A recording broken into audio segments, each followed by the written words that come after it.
So this video is to Ngozi Amania, who lives in Ogba, Egbema, Rivers, Port Harcourt.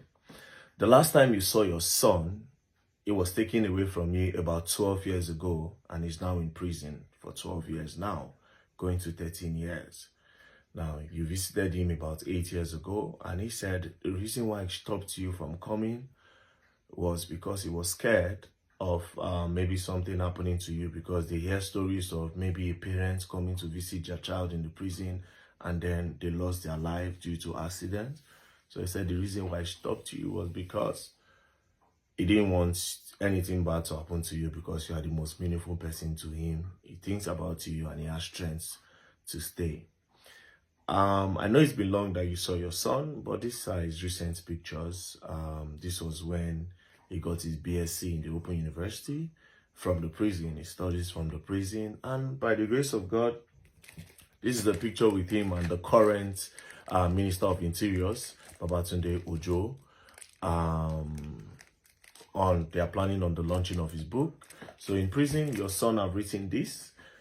The moon was out of sight for a decade. He has also written this. He wrote this, Catalyst of Self-Development. He also wrote this, Crime Scene. And this is the one that we're about to launch in the prison. Before I say the story of Chinedu, who is your son, I just want to let you know that on the book launch, I will book you a flight to come to Abuja to see him, so that you will not have to go through the road when accidents go happen. Mama, don't worry. So Jane, he said he wanted to be a DJ and he didn't have money. So his mother contacted Mike Okiro, who was the former Inspector General and the Inspector General of that time, because she knew him, and she said, my son wants to learn DJing, he didn't have money. Mike Okiro said, come to my house. He gave the boy 500,000 naira as at 2010, so that Chinedu would learn DJing. Chinedu said he started learning DJing, and then he was so good, then they called him to come and play in a club. Now, when he got to this club, it was like a very nice nightlife club and a garden. So it was a woman that owned that employed him. So they were paying him 5,000 naira every weekend. So then the owner of the garden now saw the progress of what that garden life was bringing. They now decided to chase the woman away. It was now remaining Chinedu. So the owner of the garden said Chinedu was not going to go anywhere with his own equipment, that the woman was still owing them money. So that Chinedu cannot go anywhere with his properties. So Chinedu was forced to work for these people. So while he was working for them, he got tired and he planned with somebody that they were going to steal money from the people that owned the garden. So that night, he planned it with one of his friends. They stole a lot of money from the safe. When they broke the safe, they stole some money, and then he gave it to his friend to run away, so that he would stay. It will not look as if it was somebody else that did it. So he stayed. That his friend and took the money and ran away. So later, he went out to look for his friend. That his friend had relocated with all the money that he stole.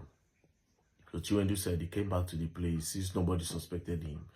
He continued. Then he planned that he was going to carry his DJing equipment, his laptop and everything, and he was going to run away. Now, that day came. He stole both the garden people. He stole their own equipment and he carried his own and he ran away. So when he ran away, they looked for him. They didn't see him. So he gathered all the money. Then he came to Abuja. He said when he came to Abuja, the money he sold everything for peanuts, but he came with his laptop.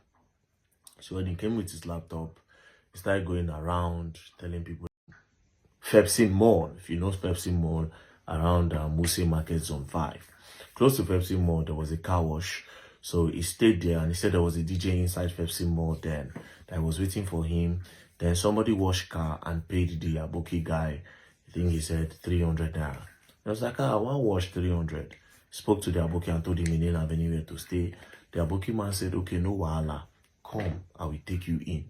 You know, it took him in. Chinedu said he started making a lot of money until one day a woman came.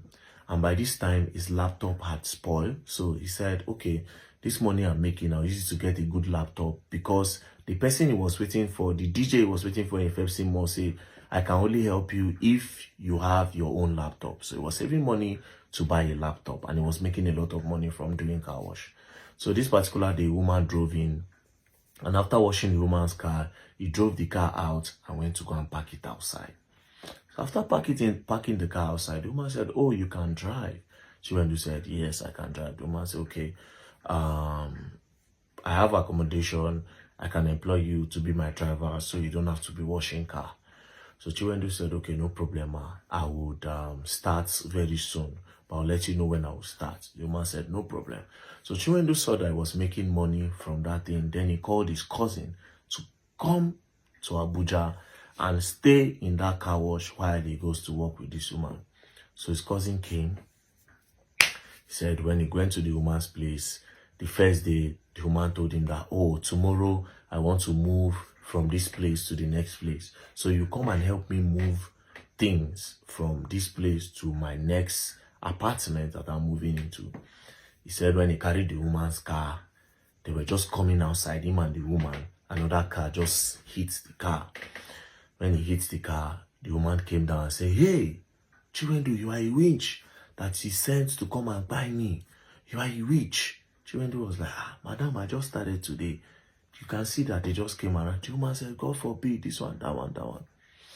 At the end of the day, they moved the car by the side.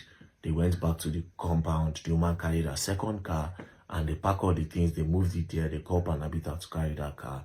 Then they started moving the load to the next place. So when he moved to that place, the woman gave him BQ. Gave him the BQ. He said the first day he got to the house, the people that were painting, they started lamenting and they were quarreling.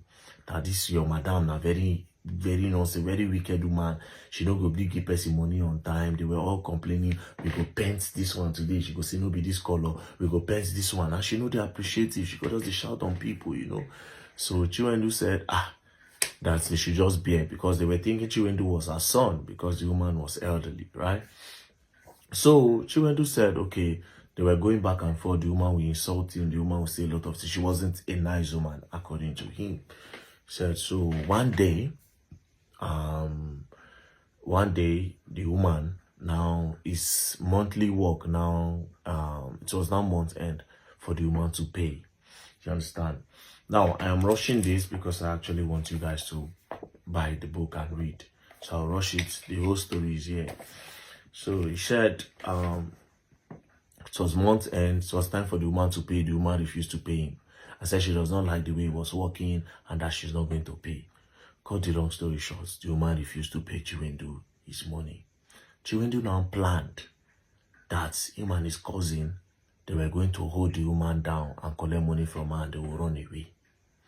So him and his cousin, they held the woman by the hand.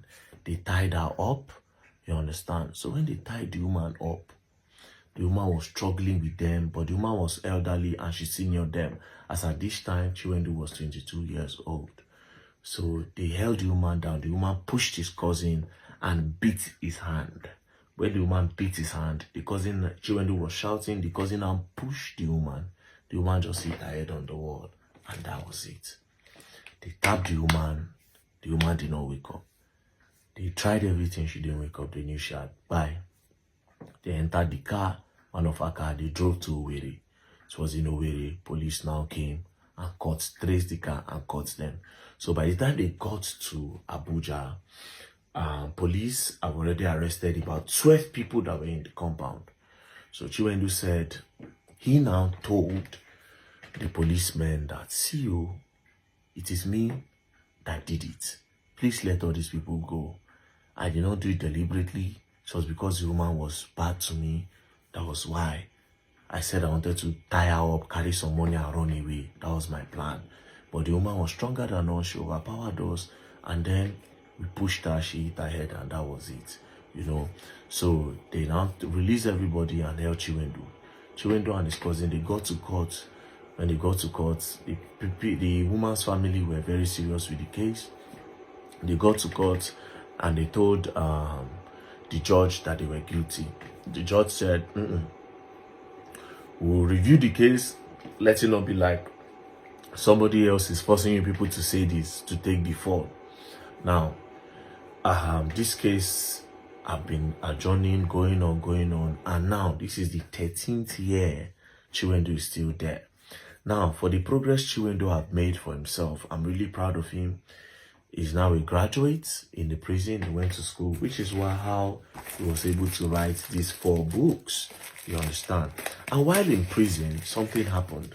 If you remember the time that Kuje prison was broken, when they say prisoners escape, Boko Haram were the ones that actually did it. So Chinedu gave me the whole story, and other prisoners that were with us the day he gave me the story. Chinedu said, 30 minutes before Boko Haram got to the prison gates, they were shooting from Kuje Junction and they were coming. So before they got to the prison, everybody don't escape. Even all the prison wardens, they don't run. You understand? Boko Haram put bomb, boom! They blasted the whole place. When they blasted the whole place, they brought out all the prisoners and told them to sit down. When they told them to sit down, Boko Haram started preaching to them. After preaching to them, Boko Haram said they carried bags of money. He said they were there for like an hour. Boko Haram, in front of the prison, sat all the prisoners down and said, after preaching to them, told them that it is Allah that sent them to come and release them. That they are not here to buy anybody. They are not here to do anything. They just want to rescue people. They now said, if you want to join Boko Haram, come to this side. If you don't want to join Boko Haram, sit down. Some people went to join Boko Haram while others sat down. So Boko Haram started sharing 5,000, 2,000, 3,000 to the people that want to run and find their way. So Chinedu said, they came, he sat down, but he refused to go anywhere. Do you understand? Like I said, the whole story is here. He refused to go anywhere because he felt like, I am now a changed person. I'm not going to run until I am done with the police and I'm done with the sentence. I don't want to run again. I'm now a changed person. You understand? So now, the reason for this video is 2 things. This book launch is coming soon. That's 1.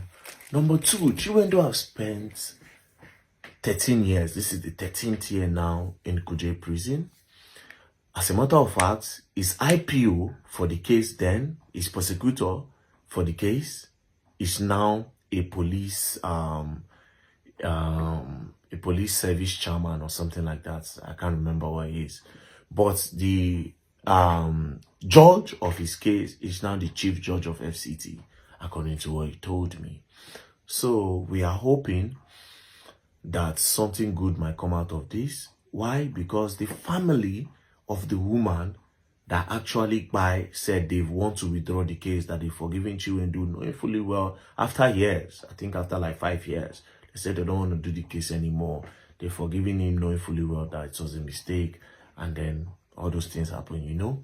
So now it is left in the hands of the Commissioner of Police to withdraw the case. You understand? Commissioner of Police need to withdraw the case because the family of the woman tried to withdraw the case, but they couldn't. They couldn't because the case have now moved from the family hand to the hands of the government. So it's only the Commissioner of Police that can withdraw the case. So that is the short story of Chinedu. But please, I think this is available on the Play Store. The moon was out of sight for a decade. Chinedu is still in prison. I will try my best to go and see the Commissioner of Police